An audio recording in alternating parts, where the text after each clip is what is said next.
ಶುಭೋದಯಗಳು ಎಲ್ಲಾ ಪ್ರೀತಿಯ ನೆಚ್ಚಿನ ಪ್ರೇಕ್ಷಕರೇ. ನಾನು ನಿಮ್ಮ ಪ್ರೀತಿಯ ಸಂಹಿತಾ ಉಪಾಧ್ಯಾಯ. ಹೊಸದೊಂದು ವಿಡಿಯೋಗೆ ಎಲ್ಲಾ ನೆಚ್ಚಿನ ಪ್ರೇಕ್ಷಕರಿಗೆ ಸ್ವಾಗತ. ಆದರಣೀಯ ಎಲ್ಲಾ ನನ್ನ ಪ್ರೀತಿಯ ಪ್ರೇಕ್ಷಕರೇ, ನಿಮ್ಮಲ್ಲಿ ನನ್ನದೊಂದು ಕಳಕಳಿಯ ಬೇಡಿಕೆ, ಪ್ಲೀಸ್ ದಯವಿಟ್ಟು ನಮ್ಮ ಚಾನೆಲ್ಗೆ ಸಬ್ಸ್ಕ್ರೈಬ್ ಮಾಡಿ ನನಗೆ ನಿಮ್ಮ ಪ್ರೋತ್ಸಾಹವನ್ನು ತಿಳಿಸಿ. ಜೊತೆಗೆ ಈಯೊಂದು ವಿಡಿಯೋಗೆ ನಾನು ನಿಮ್ಮಲ್ಲಿ ಕೇಳುವಂತದ್ದು ಕೇವಲ ಒಂದೇ ಒಂದು ಲೈಕ್ ಅಷ್ಟೇ. ಪ್ಲೀಸ್ ದಯವಿಟ್ಟು ಈಗಲೇ ಲೈಕ್ ಮಾಡಿ. ಮಾನ್ಯ ವೀಕ್ಷಕರೇ, ಈಯೊಂದು ವಿಡಿಯೋ ಬಂದು ಗೃಹಲಕ್ಷ್ಮಿ ಯೋಜನೆಗೆ ಸಂಬಂಧಿಸಿದಂತೆ. ಗೃಹಲಕ್ಷ್ಮಿ ಯೋಜನೆಯ ಕಳೆದ ಕೆಲವು ಕಂತುಗಳ ಹಣವು ಯಾರಿಗೆಲ್ಲ ಬಂದಿಲ್ಲವೋ ಅವರಿಗೆ.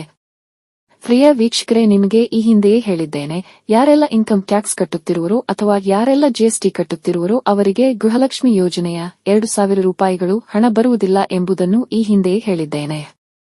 ಪ್ರಿಯ ಗೆಳೆಯರೇ, ಇಲ್ಲಿ ಒಂದು ಮುಖ್ಯವಾದ ವಿಷಯವೇನೆಂದರೆ, ನೀವು ಯಾವುದೇ ಒಂದು ಬ್ಯಾಂಕ್ ಸಾಲಗಳು ಅಥವಾ ಇನ್ನಿತರೆ ಯಾವುದೇ ಸಾಲವನ್ನು ಪಡೆದಿದ್ದು ಅದನ್ನು ಮರುಪಾವತಿಸುವಾಗ ಒಂದಿಷ್ಟು ಹಣ ಜಿಎಸ್ಟಿಗೆಂದು ಹೋಗುವುದು. ಆದರೆ ಇದರರ್ಥ ನೀವು ಜಿಎಸ್ಟಿ ಕಟ್ಟುವವರು ಎಂಬುದಲ್ಲ. ಕಾರಣ ಇಲ್ಲಿ ನೀವು ನಿಮ್ಮ ಆದಾಯಕ್ಕೆ ಅಥವಾ ನಿಮ್ಮ ವ್ಯವಹಾರಕ್ಕೆ ಜಿಎಸ್ಟಿಯನ್ನು ಕಟ್ಟುತ್ತಿಲ್ಲ. ಇಂತಹ ಕೆಲವೊಂದು ಟೆಕ್ನಿಕಲ್ ಕಾರಣಗಳಿಂದಲೂ ಸಹ ನಿಮ್ಮ ಗೃಹಲಕ್ಷ್ಮಿ ಯೋಜನೆಯ ಹಣವು ಜಮಾವಣೆಯಾಗದೆಯೂ ಇರಬಹುದು. ಇದರ ಬಗ್ಗೆ ಸ್ವಲ್ಪ ಗಮನ ಕೊಡಿ ಮತ್ತು ಸಂಬಂಧಪಟ್ಟ ಅಧಿಕಾರಿಗಳೊಂದಿಗೆ ಪರಿಶೀಲಿಸಿ.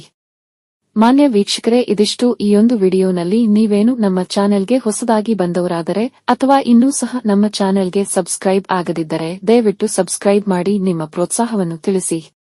ಸಿಗುವ ಮುಂದಿನ ವಿಡಿಯೋನಲ್ಲಿ. ಅಲ್ಲಿವರೆಗೂ ಧನ್ಯವಾದಗಳು. ಇಂತಿ ನಿಮ್ಮ ಸಂಹಿತಾ.